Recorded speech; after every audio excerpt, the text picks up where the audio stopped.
Start nummer 3 er den kapten fra Sola på Saga Olsen Hobby. Er det vi ser nå? May-Britt Kjærvik og May-Britt Lenz Jordal holder seg klar.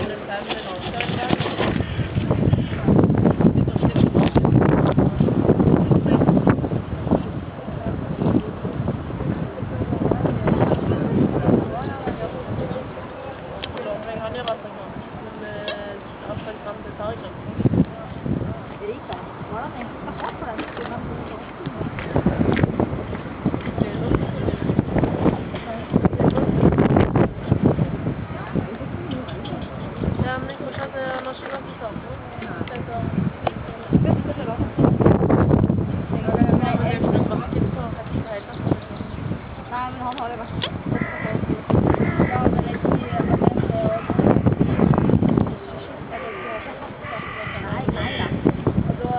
Hvis jeg hadde vært ute til Pong, så ville jeg jo ha vurdert den der. Ja, ja. Så er det fast at det... Ja, det er fast det. Det er veldig